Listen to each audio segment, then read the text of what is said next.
የሰው ልጆች ከምንም በላይ ከሚያቀራርባቸው ነገሮች አንዱና ትልቁ ከስበል ሐላል ወይም በላባችን የምንበላቸው የምንጠጣቸው የምንለብሳቸው ነገሮች ትልቅ የህሊና እረፍት የሚሰጡ ነገሮች ናቸው። ከስበል ሐላል በዚህ ዘመን ሐላሉና ሐራሙን ሳይሆን መለየት ሰው የፈለገው እንዴት አድርጌ ቆንጆ ገንዘብ አገኛለሁ ነው እንጂ ጭንቀቱ ሐላል ነው ሐራም ነው ብሎ የሚለየው አላህን የወደዱ ወደ አላህ የተቃረቡ ወንድሞችና እህቶች እንጂ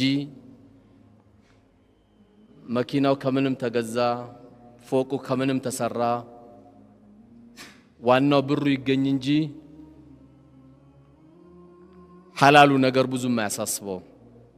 ይህ ማለት ግን ብዙን ጊዜ ይሄ ዘመን ሲባል ዘመኑም እንዳይጠፋ አላህ ያደረገው ዘመኑ ላይ ምርጥ ሰዎች ስላሉ ነው። ነብዩ አለይሂ ሰላቱ ወሰላም እንደነገሩን ሰዎችን ሁሉ ጠፋ ያለ ሰው መጀመሪያ የጠፋው እሱ ነው አሉ። ሰው ሁሉ ጠፋ አይባልም። እጅግ በጣም ደግሞ የቆሸሸ የሰው ሐቅ ኪሳቸው እንዳይገባ የሚፈልጉ የሰው ላብ ገና ሳይደርቅ የሚከፍሉ አላህ በሰጣቸው ኃላፊነት ቶሎ የሚሰጡ ምርጥ ወንድሞች ምርጥ እህቶችም አሉ። እነዚህ ሰዎች ሌሊትም ሲያለቅሱ የመጣን በላ ካለ አገሪቷ ላይ የመጣ በላ ካለ እንኳን ያጠፋሉ። ይህ ማለት አንዳንድ ነገር እዚህ መድረኩ ላይ ወንድሞች የሚሆን ማንም ዑለሞቻችን ሲያስታውሱ አንዳንድ ነገር ሲናገሩ ሁሉም ነገር ጨለመ ማለት አይደለም። በእርግጥም አልቃሻዎች አሉ።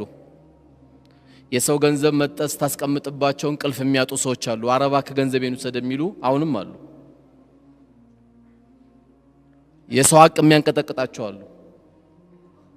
አንዳንዱ አላህን ከማወቅ ነው። አንዳንዱ ደግሞ በተፈጥሮ የሰው ሐቅ የሚከብደዋል። አሊፍ አያቅም ኤቢሲዲ አያቅም ምንም አልተማረም።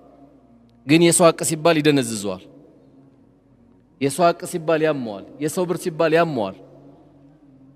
ተጠንቅቆ ነው ጉሮሮ ላይ እንዲገባ የሚፈልገውና አላህ ከምንም በላይ ከነሱ አላህ ያደርገን። ያው የሰው ገንዘብ